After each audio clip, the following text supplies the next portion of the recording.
गरीब भाई की अमीर बहन। किशोर और पिद्दी दो भाई बहन थे। पिद्दी बहुत खर्चीले स्वभाव की थी। वो जितना कमाती अपने ऐशो आराम में पैसे उड़ा दिया करती। लेकिन किशोर समझदार था, घर को साथ लेकर चलना जानता था। अपनी बहन के जितना कमाता तो नहीं था, लेकिन फिर भी वो किसी तरह घर का खर्च चला लेता था। एक दिन पिद्दी किशोर से कहती है, किशोर तुम थोड़ा ज्यादा क्यों नहीं कमाते?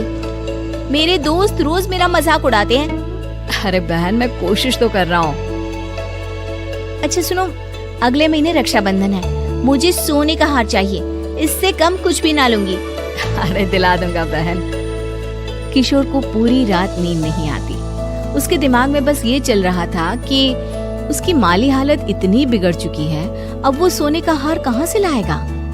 अगले दिन किशोर सुबह सुबह घर से ये बोलकर निकल गया कि पिद्दी, मैं गांव से बाहर जा रहा हूँ, कुछ दिन घर नहीं आऊंगा। किशोर ने अपने काम के साथ साथ फेरी में कपड़े बेचने भी शुरू कर दिए, जिससे वो ज्यादा से ज्यादा पैसे कमा सके। रात में वो एक बिल्डिंग की चौकीदारी भी करने लगा। अपने काम से थोड़ा बहुत समय निकालकर बस कुछ घंटे की नींद ले पाता था। और कब वो कुछ दिन एक महीने में बदल गए और रक्षाबंधन भी आ गया, पता ही नहीं चला। लेकिन किशोर अभी तक घर वापस नहीं लौटा। जहाँ वो काम करता था, पिद्दी के नाम का गुल्लक रखा हुआ था। किशोर ने उस गुल्लक को फोड़ा और सारे पैसे इकट्ठा करके एक सोने का हार खरीद लिया। घर में पिद्दी किशोर का इंतजार कर रही थी। तभी किशोर आता है। कहाँ चले गए थे? 4 दिन का कहा था और 1 महीने से पता नहीं कहाँ गायब हो गए थे। मैंने बस एक हार मांगा था और तुमने तो घर ही छोड़ दिया। अरे मुझे थोड़ा काम मिल गया था। कुछ नहीं, सब समझती हूँ, बहाने थे तुम्हारे। अपनी बहन के लिए इतना भी नहीं कर सकते, कैसे भाई हो?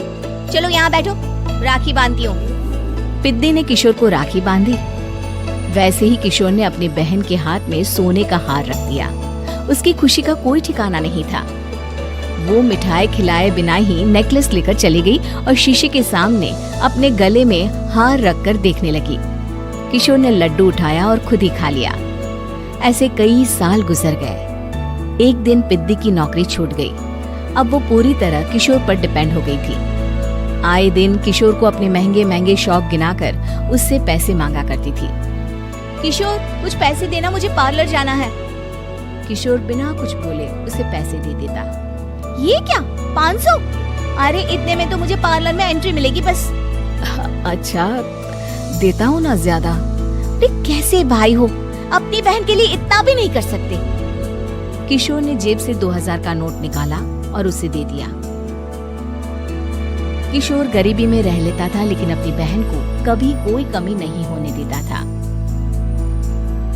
बेटा, पिद्दी तुम्हारी बहन है, उसे कभी किसी चीज की कमी मत होने देना और उसका ध्यान रखना, क्योंकि भाई का फर्ज होता है अपनी बहन का ध्यान रखना। किशोर ने माँ की कही ये बात हमेशा के लिए याद कर ली थी। शायद माँ की इसी बात की वजह से किशोर पिद्दी की हर जिद पूरी करता चला आ रहा था। किशोर, आज मैं अपने दोस्तों के साथ पार्टी करने जा रही हूँ, मुझे कुछ पैसे दो ना। किशोर पिद्दी को समझाता है, लेकिन पिद्दी नाराज होकर चली गई और अपने कमरे में सुबक सुबक कर रोने लगी। किशोर अपनी जेब से कुछ पैसे निकालता है और पिद्दी को दे देता है। किशोर खुद कभी अच्छे कपड़े नहीं पहनता, लेकिन पिद्दी को राजकुमारी की तरह रखता। पिद्दी के जाने के बाद किशोर अपने काम पर निकल गया। एक तरफ पिद्दी अपने दोस्तों के साथ मस्ती कर रही थी, तो वहीं दूसरी तरफ किशोर पैसे कमाने के लिए कड़ी मेहनत कर रहा था। कुछ और दिन ऐसे ही बीत गए। एक दिन पिद्दी एक लड़के को लेकर घर आई और उसे किशोर से मिलवाया।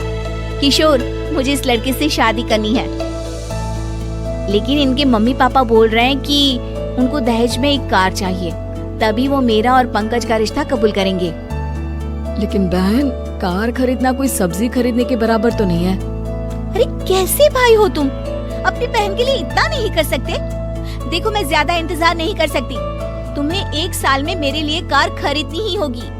अच्छा पंकज, एक काम करो, कल तुम अपने माता पिता को घर बुला लो, मैं उनसे तुम्हारे और पिद्दी के रिश्ते की बात कर लेता हूँ। अगले दिन किशोर के छोटे से घर में पंकज और उसके माता पिता आते हैं। बेटा, तुम्हारी बहन ने हमारी शर्त तो बता ही दी होगी। जी। बेटा तुम तो इतने छोटे घर में रहते हो, दहेज कहाँ से लाओगे? मैं अपनी बहन की खुशी के लिए सब कुछ कर सकता हूँ। पंकज और पिद्दी का रिश्ता तय हो जाता है। किशोर अब अपनी क्षमता से 4 गुना ज्यादा काम करने लगता है। सुबह सबके घरों में न्यूज़पेपर फेंकता, दिन में मजदूरी करता और रात में चौकीदारी करता।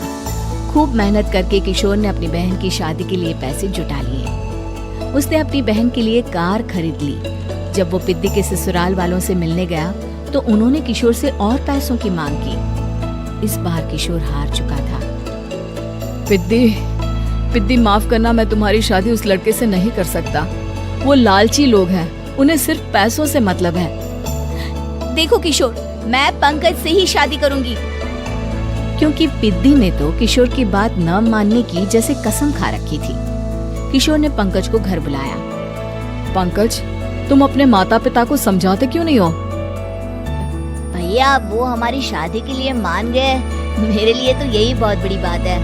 हम एक काम कर सकते हैं, दहेज की रकम में से कुछ पैसे मैं आपको दे देता हूँ। अरे लेकिन समाज वाले क्या कहेंगे? अरे जब दुनिया को पता चलेगा तब ना। अच्छा, कुछ पैसे मैं अपने मालिक से कर्ज में ले लेता हूँ। कुछ पैसे पंकज देता है, कुछ वो कर्जा लेता है और अपनी उम्र भर की कमाई वो अपनी बहन की शादी में लगा देता है। आखिर में पंकज और पिद्दी की शादी हो जाती है। पिद्दी की विदाई के बाद किशोर बिल्कुल अकेला पड़ जाता है। अब उसका कमाने में भी मन नहीं लगता। उधारी वाले रोज घर में आकर बैठ जाते हैं। अरे किशोर, अब तो पिद्दी की शादी को 5 साल हो गए, अब तो हमारा पैसा लौटा दो। चाचा, पिद्दी के जाने के बाद किसी भी काम में मन नहीं लगता। अरे तो हमारा पैसा कैसे वापस मिलेगा? जी, कुछ करता हूँ मैं। किशोर के ऊपर बहुत सा कर्जा चढ़ गया था, इसलिए उसने तय किया कि वो ये घर बेचकर सबके पैसे लौटा देगा। अगली सुबह शहर के किसी साहूकार को उसने अपना घर बेच दिया और सबके पैसे लौटा के वो गांव छोड़कर चला गया। पिद्दी ने शादी के बाद कभी अपने भाई का हाल तक नहीं पूछा। किशोर को फर्क नहीं पड़ता था, बस ससुराल में उसकी बहन खुश है ये जानकर उसे खुद की खुशी मिलती थी और ये सोचकर कि उसने माँ से किया हुआ वादा पूरा कर दिया।